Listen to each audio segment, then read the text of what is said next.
Okay. So we're recording, we're live, hot off the press. I guess that's a newspaper thing, but whatevs. Put my captions over here. Okay, so really quickly, a big portion of graphic design, of the process, especially of kind of the science and the lines of thinking behind it, is inspiration and communication are the two big shun words that are a part of the graphic design process. There's a saying that I do think is funny, but it is kind of hard to say as like a teacher to students.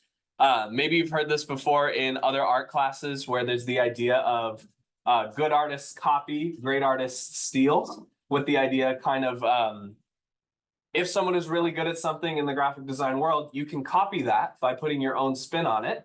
And it's not plagiarism because it's technically in the realm of inspiration. And it's also the nature of the practice, the idea of graphic design.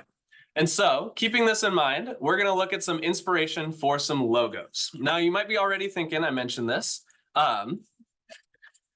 you probably already got some logos in mind that you find interesting, whether that's like a sports team mascot or a specific brand's logo or like an item of some kind. I think like sports cars or designer clothes or video games. Like there's a lot of logos on the screen that you have access to.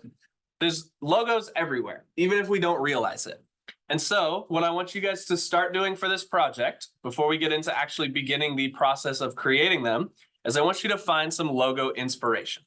You can do this as simply as Googling logo inspiration, because logo design is a pretty huge part of the graphic design world. Especially, it's one of the easiest ways to get your foot in the door and start doing this professionally. Hi, welcome in. We're in the Zoom room. So let's just go to Pinterest.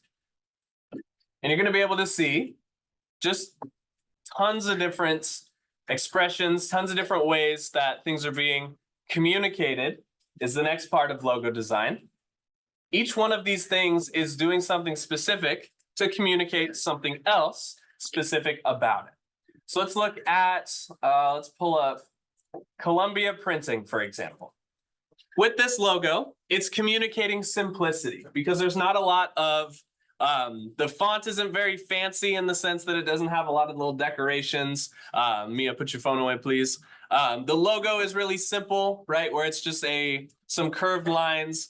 This is communicating simplicity and ease because printing is typically not something that a lot of people want to do because it's kind of a process, right? That's what I mean when I say logos are about communication. Even when they don't realize or it doesn't seem like it, they are sending you a message with the choices that they make. So let's take a look at the spice one, for example. This is a very different direction. You can see that the text has some style, especially on the A, but the artwork is a lot more detailed. It's a lot more stylized. It's a lot more illustrated. This is going to communicate to you that this is some type of product of quality, right? The amount of time that the designers put into making these peppers and onions, or not onions, garlic and basil and cinnamon look nice, all of these pretty common spices, the effort they put into that logo is going to translate, whether they mean it to or not, to an effort of quality in the production of these spices. And so what I'm trying to show you guys here is that different logos, by making different choices, even if they don't mean it, are going to communicate different things. Like, let's look at this one, for example. What do you guys think this is a logo for, if you had to guess? Can you just give me some examples? Look at the pieces. Yeah, Rico. Restaurant. Yeah, why do you say restaurant? Fork and spoon. Those are pretty typically eating things, right? This is communicating to you eating because of the fork and spoon. What do you notice about the fork and spoon? What other kind of secret messages, so to speak, do you see inside of this fork and spoon here? It's a smile, right? That's communicating something. A smile's got an association for sure. And we gathered all of that information just by looking. So that's what I want you guys to understand while you're looking for inspiration on this first part of your logo design assignment. So your job is to collect about 10 to 15 logos that you like the look of. It can be brands. I mean, I already talked about where you can find logos. You can go straight to Pinterest, do exactly what I'm doing here.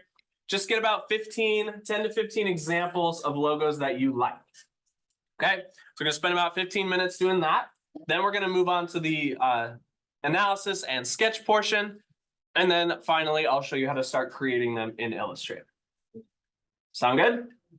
Does anybody have any questions? Okay, so with this project, I've heard from some students, and I've also talked to Mr. Hendricks, the other graphic design teacher, that it helps to have some options to choose in case you have a hard time coming up with ideas on how to get started with your projects.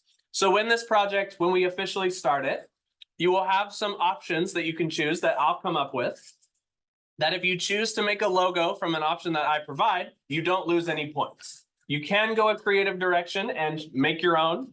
You don't have to pick one of the options I provide, but I also want to make it clear that there are options that I will provide so that you don't have to start from scratch. You can have a kind of a guiding question to begin with. So think about that before we get into the official part of our logo design process. Anyway, your job right now, 10 to 15 logos that you like, that you appreciate.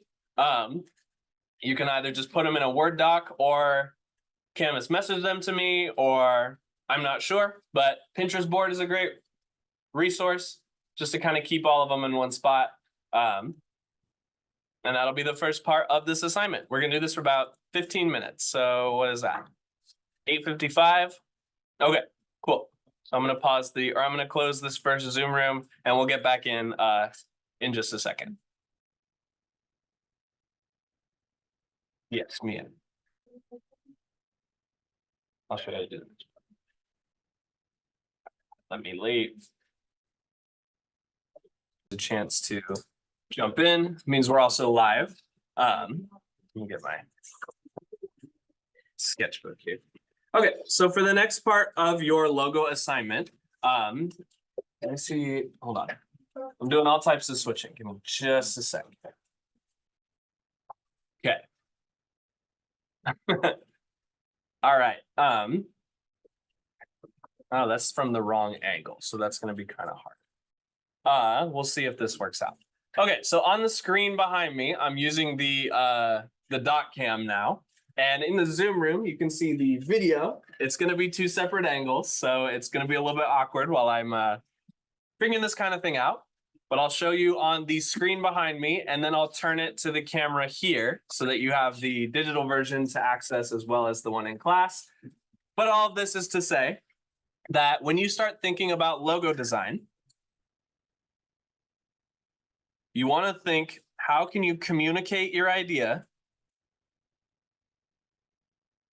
If I could spell, your idea in the simplest terms.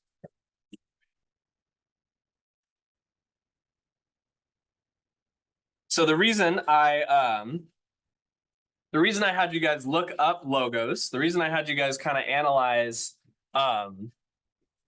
logos that you've seen before, is because we're going to start designing our own, whether you choose the direction of one that I provide for you or one that you want to come up on your own.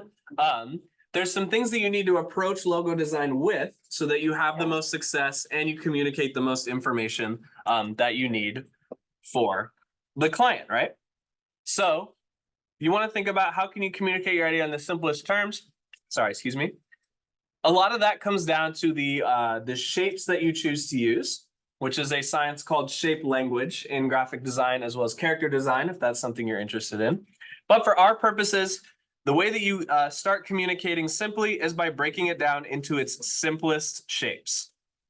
So I'll give you a little demonstration real quick. How do you spell simplest? Simplest? Okay. I can't tell if that's spelled right. I cannot spell at all. Okay. So you're breaking it down into your simplest shapes here. As a demonstration, I want you guys to look on the projector, and then I'll show the camera. What shape is this? It's a triangle. What does this tell you currently? It's okay if it's nothing. It says it's a triangle, right? That's not a message, okay? But if I had two more triangles, what is it now? More triangles. Still not very clear what we're trying to communicate here. What if I add a couple more triangles like this? kind of doing some triangle like that. What does that tell you? You add a few more around the outside. Still not clear what I'm trying to, or what it's trying to communicate? What if I did something like this? Are we getting somewhere now? What is it starting to look like? It looks fishly, right? Let's add another triangle here. We can add another little triangle here. Okay. You can see how through communicating shapes, it took a little bit to get there, but by sticking to one single geometric shape, I'm able to communicate that this is a fish, right? So if we look, if I show the camera here, this is wild, okay? It's all broken down based on these, the idea that the simplest shapes are going to communicate the most effective for your logo. So if you guys give me if anyone wants an example, I need some inspiration before I can start doing something real quick here. I don't know. Is that easy to see? Not really. You can see it better on camera, but I'm trying to think here. I can't think of anything off the fly. So it's too early. My brain is still sleeping. But what I want you guys to think about is the communication of ideas in simplest terms. The reason I can't, or I'm struggling to come up with a logo on the fly is because I don't really have a message. This is just kind of going for fish, but fish doesn't really mean anything in a brand sense, okay? So the next step that you guys need to do before you start sketching is to come up with your message. I'm gonna turn the light back on here. Come up with the message that you're trying to send. And you want to do that by answering questions like, what do I want? What do I want people to think?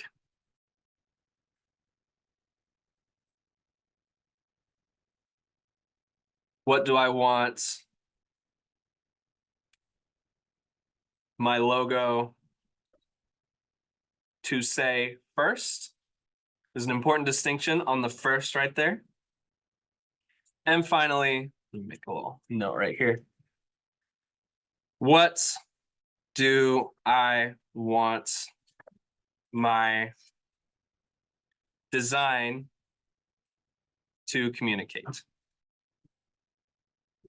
So before we start doing any sketching, before you start doing any planning of any kind, you need to have these 4 questions not necessarily answered in an essay, but you need to have thought about them so that you have an idea working forward, excuse me, what message you're going to create out of simple shapes, right? In this case, I'm gonna put it on the Zoom room. I'm gonna scan this and put it in the agenda as well, so you guys can all have a copy of these notes. What I'm getting at here is that you can't do the fish before you have an idea of what the fish means. So you have to come up with what your fish means before you start making it out of simple shapes. Does that make sense? At least it's pretty abstract, but like, do you get the idea that I'm going for? Okay. So when you guys are back on Thursday, I will have some more dedicated activities to work with besides just some gathering inspiration, and I'll have some prompts and stuff for you as well.